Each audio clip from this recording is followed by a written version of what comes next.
siap dibentuk, demikian hidupku di tanganmu. Dengan urapan kuasa Rohmu, ku barui selalu. Jadikan ku malam dalam rumahmu, inilah hidupku di tanganmu. Bentuklah seluruh kehendakmu, pakailah sesuai rencanamu. Ku mau seperti-Mu Yesus, disempurnakan selalu dalam setiap jalanku, memuliakan nama-Mu. Ku mau seperti-Mu Yesus, disempurnakan selalu dalam setiap jalanku, memuliakan nama-Mu.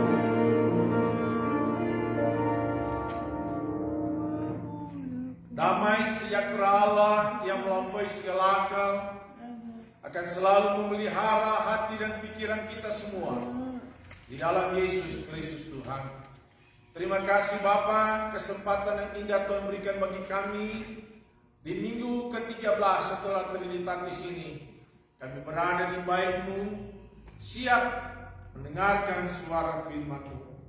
Hamba berdoa dalam nama Yesus, kuasa-Mu menguasai kami, menguasai segenap hati dan pikiran kami, sehingga setiap hati dan pikiran kami hanya tertuju untuk mendengarkan suara firman-Mu.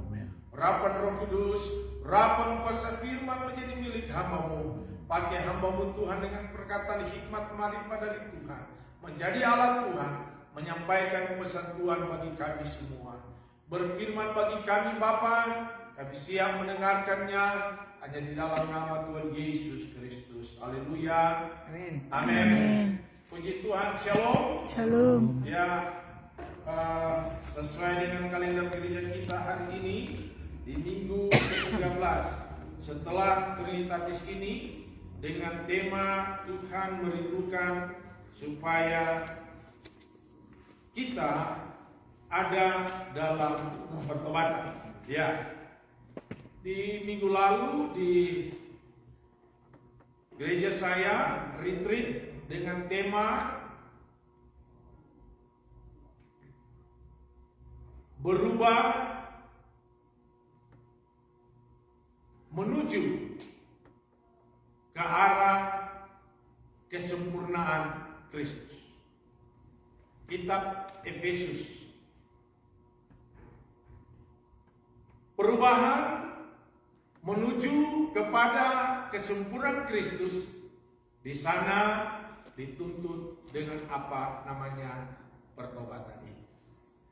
Makanya saya senang dengan lagu yang kita nyanyikan tadi. Refnya berkata, ku mau seperti-Mu Yesus. Amin. Tidak ada pilihan lain bagi setiap orang percaya yang mengikuti Yesus selain ku mau menjadi seperti-Mu Yesus. Kehidupan kekristenan kita, arah tujuan kita adalah kesempurnaan menuju seperti Kristus. Hanya orang yang bisa menikmati keselamatan yang kekal apabila dia menikmati kehidupan ke arah Kristus itu. Orang berkata, bisakah kita sempurna seperti Kristus? Saya katakan bisa. Dalam hal apa kita bisa sempurna seperti Kristus? Dalam pribadi Kristus ada satu karakter yang namanya karakter moral Kristus, yang di dalamnya Dia adalah Tuhan yang Maha Tahu, Dia adalah Tuhan yang Maha Kuasa. Dia adalah Tuhan yang Maha Adil. Itu sifat dasar Kristus. Dan itu yang tidak dapat dimiliki oleh manusia. Ya. Tetapi kesempurnaan Kristus secara moral Kristus, itulah yang akan kita capai. Ketaatan, kesetiaan, kekudusan, kedengar-dengaran, penuh kasih, penuh pengampunan, moral Kristus itulah yang harus kita miliki untuk mau menjadi seperti-Mu Yesus.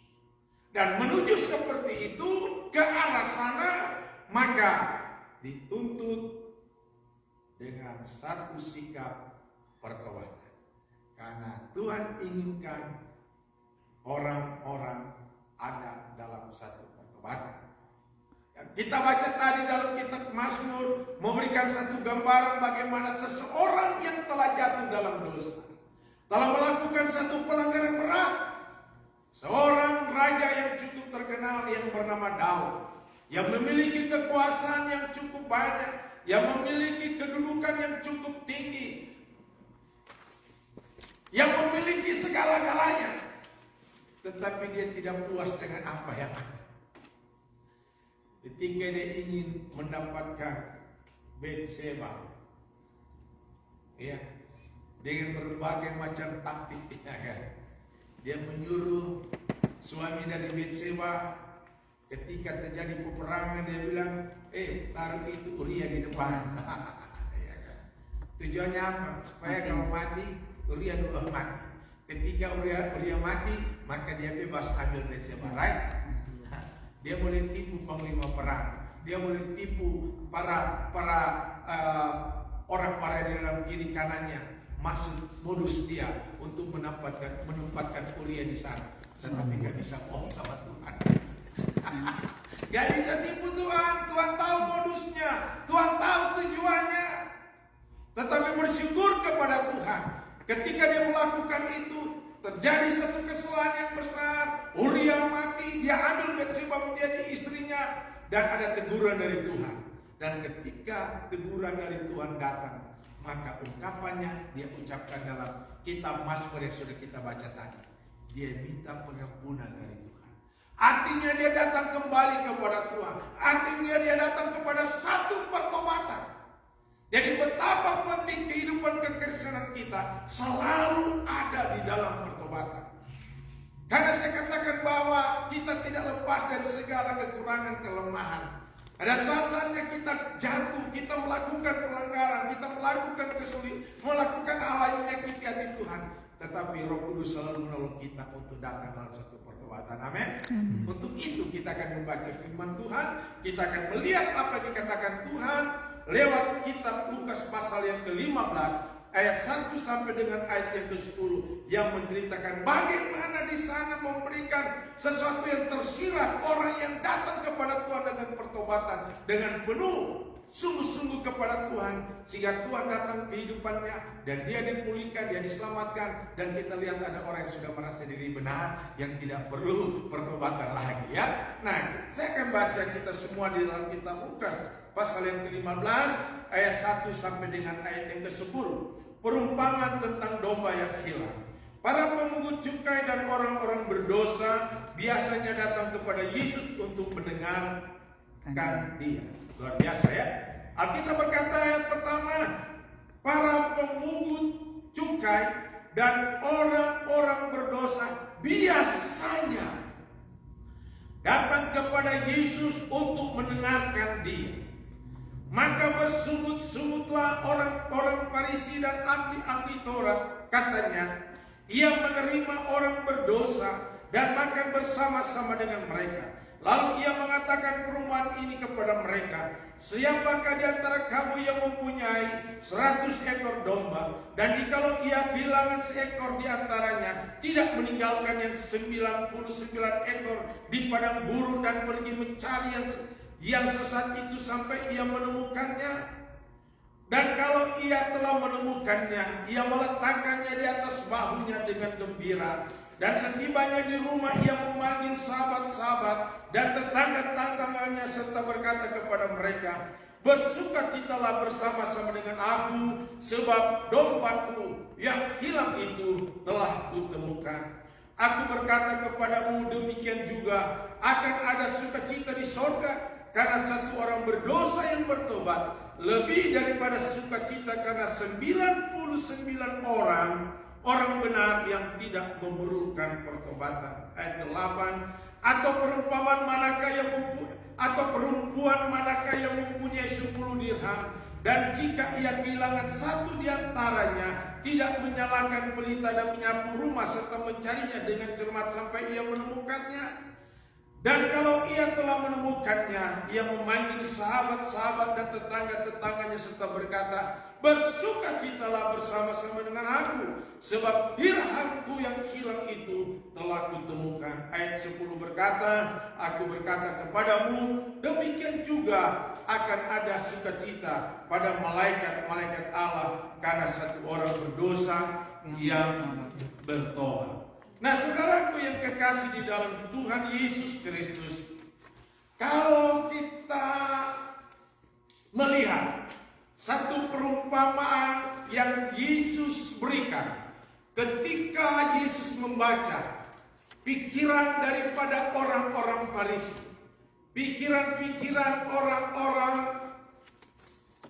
yang ada di sekitar Yesus ketika Yesus berbicara tentang firman Tuhan, ketika Yesus berkhotbah, tiba-tiba Alkitab berkata, ada banyak orang berdosa, ada pemungut cukai yang setiap kali Yesus berkhotbah, mereka datang bersama-sama dengan Yesus. Dan Yesus baca pikiran mereka bahwa mereka tidak setuju dengan cara daripada Yesus. Mereka tidak setuju. Mereka berkata bahwa Yesus bersama-sama dengan orang-orang berdosa. Nah, ketika Yesus membaca pikiran negatif orang-orang Farisi ini, maka Yesus memberikan satu perumpamaan tentang seseorang yang mempunyai 100 domba dan ada satu domba yang hilang. Dan ketika domba yang hilang itu, dia berusaha untuk mencarinya. Dan Alkitab menceritakan perumpamaan ini. Yesus waktu mencari domba yang tersesat ini, dia tidak bawa itu 99. Dia tinggalkan 99 ini. Dia pergi dan mencari domba itu. Alkitab menceritakan ketika dia mendapat domba itu, dia ambil domba itu, dia taruh di pundaknya. Ketika dia tiba di rumahnya, dia ajak teman sahabat tetangganya untuk berpesta. Dia katakan, dombaku yang hilang telah kutemukan kembali. Logikanya sangat tidak masuk akal pemandangan orang. Masa mau cari 199 ditinggalin? Bukankah satu yang lebih penting daripada, bukankah 99 yang lebih penting daripada satu itu? Itu cara Yesus itu tidak masuk akal. Bertentangan dengan hukum manusia. Mengkorbankan 99 mencari yang satu.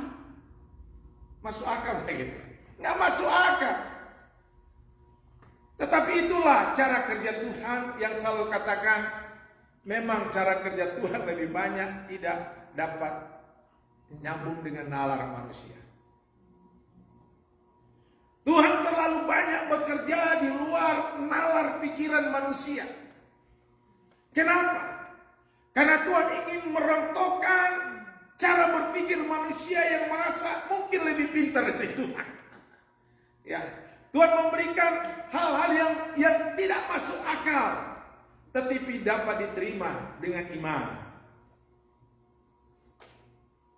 Apa yang kita pelajari dari kisah ini? Yang pertama adalah kita melihat ada sekelompok orang di sana. Alkitab mencatat di sini, mereka adalah orang-orang Farisi, ada orang-orang ahli Taurat di sana, dan di sana juga ada orang-orang pemungut cukai, dan di sana ada orang-orang berdosa.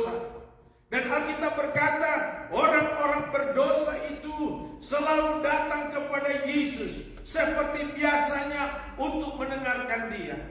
Dan di situ ada pemungut, di situ ada orang Farisi, ada ahli-ahli Taurat, dan pekerjaan mereka hanya menilai saja. Pekerjaan mereka hanya bisa ngejas begitu saja. Sehingga ketika mereka melihat orang-orang berdosa pemungut cukai datang kepada Yesus, mereka menghakimi Yesus. Seakan-akan Yesus telah melakukan satu kesalahan. Dan inilah manusia.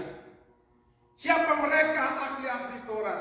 Siapa mereka orang-orang Farisi? Mereka adalah orang-orang yang ada di bait Allah.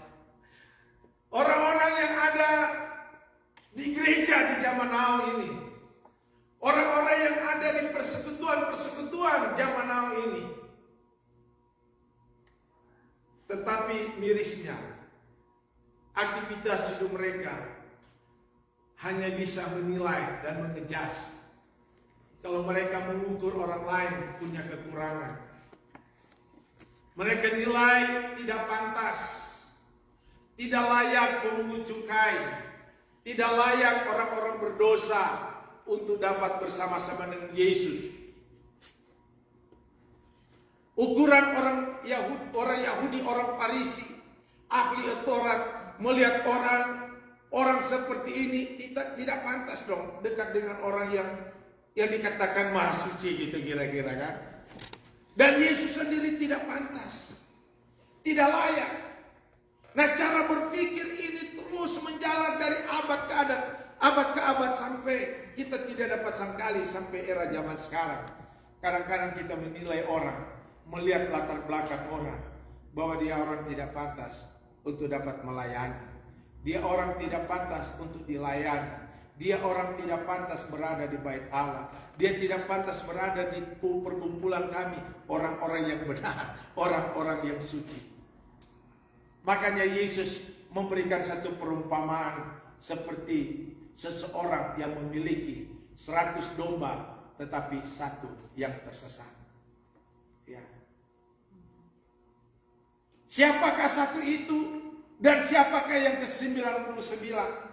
Kalau kita pelajari baik-baik, di dalam Lukas 15, Yesus tidak pernah salah dalam mengambil perumpamaan. Yesus tidak pernah keliru di dalam mengambil satu perumpamaan. Orang memberikan ukuran matematika, 99 mungkin lebih penting, lebih baik diselamatkan daripada satu. Kalau kita lihat perikop tadi, antara orang berdosa dan pemungut cukai, dan orang-orang Farisi dan ahli Taurat. Orang-orang berdosa, pemungut cukai, setiap hari datang berjumpa dengan Yesus, yang mencari Yesus mendengar firman Tuhan. Dia adalah orang-orang domba yang tadinya tersesat. Satu domba yang tersesat yang datang kepada Yesus. Sehingga Yesus berkata bahwa tabib, orang sakit itu membutuhkan tabib. Orang yang sehat tidak membutuhkan tabib. Orang sakit itu membutuhkan dokter. Orang yang sehat tidak membutuhkan dokter, itu ilustrasi. Ya. Yesus mengutamakan domba yang tersesat ini yang datang kepada Tuhan. Mengutamakan orang-orang berdosa yang datang kepada Tuhan, yang membutuhkan pengampunan. Daripada 99 orang-orang Farisi, ahli Taurat, yang Alkitab berkata pada ayat yang ke-7, yang tidak membutuhkan pertobatan. Saya baca ayat ini untuk kita semua.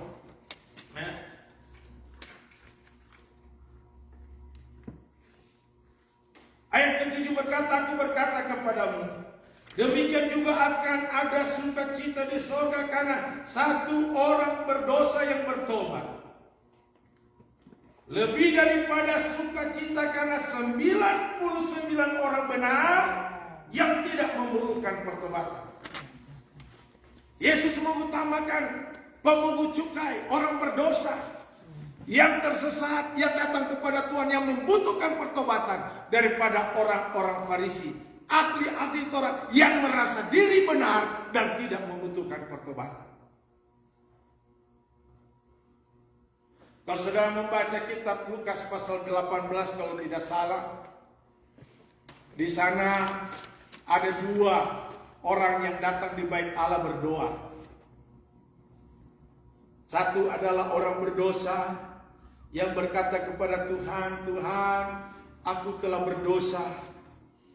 Aku tidak layak, tetapi aku membutuhkan pengampunan dari Tuhan.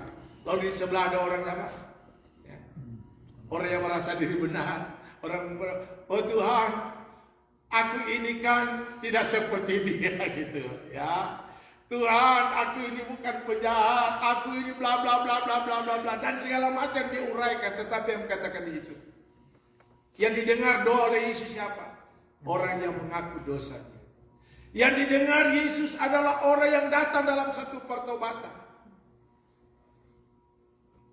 Daripada orang yang merasa diri benar, merasa diri baik, merasa diri lebih suci, lebih berkenan daripada yang lain, yang tidak perlu pertobatan.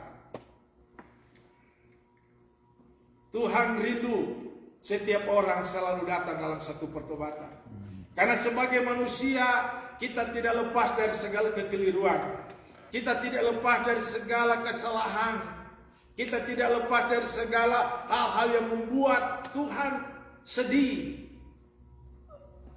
Seperti Daud, dia datang kepada Tuhan dengan satu pertobatan yang luar biasa. Seperti orang pemungut cukai dan orang berdosa datang kepada Tuhan. Kenapa Tuhan meladeni orang yang berdosa, pemungut cukai, datang kepada Tuhan? Pertama yang Tuhan hargai, karena mereka ingin bertobat. Kedua, siapapun orang itu, setiap pribadi itu di pemandangan mata Tuhan, mereka adalah orang-orang yang sangat berharga di mata Tuhan. Amin. Karena pengorbanan Yesus di kayu salib bukan ditujukan kepada orang yang merasa benar. Pengorbanan Yesus di kayu salib, keselamatan yang Tuhan berikan kepada manusia di dunia ini, ada keselamatan yang bagi setiap orang yang mau percaya kepadanya, yang mau menerima, yang mau mengakui bahwa Yesus Kristus adalah Tuhan. Itu keselamatan. Pengorbanan Yesus tidak pernah berlaku kepada orang yang merasa diri benar, yang merasa diri suci, ya, yang merasa diri sehat, yang merasa diri I'm okay. Saya nggak perlu berdoa kok. Saya tidak perlu ke gereja. Saya tidak perlu persekutuan satu teman yang lain. Ngapain saya bergaul dengan dia? Nggak penting juga. Tuhan mau ada orang bertobat datang dengan penuh kerendahan diri hatinya kepada Tuhan. Karena Alkitab berkata, ketika ada orang datang mengaku dosanya, sebesar apapun dosa itu, maka dia adalah Tuhan yang setia dan adil. Dia akan memberikan pengampunan.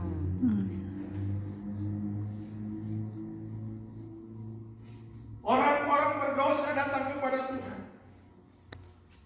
Orang-orang berdosa pemungut cukai yang tidak dianggap, yang tidak dipedulikan, yang tidak dihargai oleh orang banyak. Tetapi mereka adalah orang-orang yang sangat dihargai oleh Tuhan. Karena Alkitab berkata bahwa kita adalah orang-orang yang sangat berharga di mata Tuhan. Karena manusia siapapun dia diciptakan segambar dan serupa dengan Tuhan. Oleh sebab itu kita disebut adalah sangat berharga di mata Tuhan. Oleh sebab itu ketika kita jatuh dalam dosa, maka ada pengorbanan di sana. Bukan pengorbanan domba yang disembelih dan darahnya dipercik supaya orang itu mendapat pengampunan dan keselamatan. Tetapi pengorbanan anak domba Allah, Yesus Kristus Tuhan, yang disembelih, yang dikorbankan untuk membawa kita kembali, karena kita sangat berharga di mata Tuhan. Kita bernilai di mata Tuhan. Ketika Tuhan menciptakan kita semua, yang berkali-kali saya katakan, Tuhan tidak menciptakan manusia simsalabim jadi. Tetapi Alkitab berkata, Tuhan menciptakan manusia. Selain dari debu tanah, dibentuklah manusia itu. Kitab Kejadian berkata, maka Tuhan menghembuskan nafas masuk kepada manusia, sehingga manusia itu menjadi makhluk yang hidup. Nafas Tuhan yang masuk. Kemahakuasaan Tuhan, bisa aja Tuhan tidak perlu tiup lewat mulutnya, memasukkan nafasnya kepada manusia yang telah dibentuk dari tanah untuk bisa bergerak. Bisa kan? Bisa. Bisa sekali. Tuhan bisa bentuk begitu, manusia jadi dan dia mulai komando. Jalan, jalan. Bergerak, bergerak, bisa. Tetapi menjadi pertanyaan, kenapa Tuhan tidak lakukan itu? Justru manusia bernafas, tak kala ada nafas Tuhan masuk kepada manusia. Itu menunjukkan ketika dia masukkan nafasnya, dari situ dia langsung melebalkan kita adalah manusia yang berharga di mata Tuhan. Sehingga dikatakan bahwa manusia itu diciptakan menurut gambar dan rupa Allah. Di mana letak gambar dan rupa Allah? Ketika Tuhan menghembuskan nafasnya masuk kepada manusia. Dan ketika manusia jatuh dalam dosa, maka Tuhan dengan kasih-Nya datang untuk menyelamatkan manusia. Sehingga setiap orang yang percaya kepadanya tidak akan lagi binasa, tetapi melainkan beroleh hidup yang kekal. Amin. Karena ada sesuatu yang berharga yang Tuhan masukkan dalam diri kita. Amin. Oleh sebab itu di minggu ke-13 serta Trinitatis ini, mari ketika kita sadar kita melakukan hal yang salah, ketika kita sempat melakukan berkata-kata sesuatu yang mengecewakan hati Tuhan, maka kita datang seperti Daud mengaku dosa kita kepada Tuhan. Ya, ketika kita sempat membuat Tuhan sakit hati karena sikap tingkah laku kita, mari kita datang kepada Tuhan. Kita minta ampun kepada Tuhan, maka saya percaya pengampunan dari Tuhan akan menjadi milik kita. Ketika Daud diberkati Tuhan oleh karena datang dalam satu pertobatan, ketika orang-orang berdosa dan orang-orang pemungut cukai datang kepada Tuhan mengaku dosa kepada Tuhan, mereka diberkati, maka kita juga layak diberkati oleh Tuhan. Amin. Tuhan Yesus memberkati kita semua siang hari ini. Mari kita berdoa. Bapa di dalam surga, dalam nama Tuhan Yesus, kami bersyukur Bapa untuk firman Tuhan yang Tuhan berikan bagi kami, dan satu peringatan yang Tuhan berikan bagi kami lewat kisah peristiwa Daud datang dalam satu pertobatan kepada Tuhan ketika dia melakukan kesalahan yang cukup besar di mata Tuhan, dan Tuhan mengampuni dia, Tuhan memberkati dia, sehingga lewat keturunan Daud Tuhan pakai sebagai alat untuk berinkarnasi menjadi manusia. Yesus Kristus datang ke dunia ini sehingga Yesus disebut anak Daud. Peringatan yang Tuhan berikan bagi kami ketika pemungut cukai, orang-orang berdosa yang setiap hari datang kepada Tuhan mendengarkan firman Tuhan, dan Tuhan menerima mereka seperti domba yang tersesat, yang dicari oleh Tuhan, digendong oleh Tuhan, dipikul oleh Tuhan, dan menikmati keselamatan. Biarlah hal ini menjadi milik kami. Kami sadar Bapa, seringkali kami jatuh dalam dosa. Kami sadar seringkali kami melakukan pelanggaran. Kami sadar seringkali kami menyakiti hati Tuhan. Siang hari ini hamba berdoa, ampuni kami semua, sehingga kami selalu layak dan berkenan kepada Tuhan. Kami tidak mau terjebak seperti orang-orang Farisi. Kami tidak mau terjebak seperti para ahli-ahli Taurat yang merasa hidupnya benar, yang merasa hidupnya baik, yang merasa hidupnya suci, yang tidak perlu pertobatan. Kami tidak mau Tuhan. Kami mau supaya kami selalu datang dalam satu pertobatan dari Tuhan, sehingga kami menikmati berkat keselamatan, kami menikmati berkat-berkat jasmani yang ada dalam hidup kami. Terima kasih Bapak, berkati kami semua. Biarlah firman ini Bapak tertanam begitu baik di tanah hati kami yang subur ini. Firman ini bertumbuh berbuah, firman ini menjadi berkat bagi kami, dan bagi kami menjadi berkat bagi banyak orang. Kami semua yang hadir diberkatilah hidup kami. Semua kami yang kami telah beri hari ini, waktu kami kesempatan yang Tuhan berikan bagi kami, tenaga kami, materi kami percaya diberkati oleh Tuhan. Doa hamba memberkati terus kami, keluarga Pak Darwin, Ibu Ida diberkati, klien-klien diberkati Tuhan. Berkati keluarga Pak Tony, Ibu Ani, anak-anak juga diberkati. Berkati Tuhan saudara kami, Pak Panjaitan Tuhan, terima kasih ada di tengah-tengah kami. Kami percaya berkat-berkat jasmani, berkat-berkat rohani akan menjadi milik kami. Apa yang menjadi doa-doa dan harapan kami akan diberkati oleh Tuhan. Terima kasih Bapak. Kami bersyukur buat firman-Mu di dalam nama Tuhan Yesus Kristus. Amin. Amin.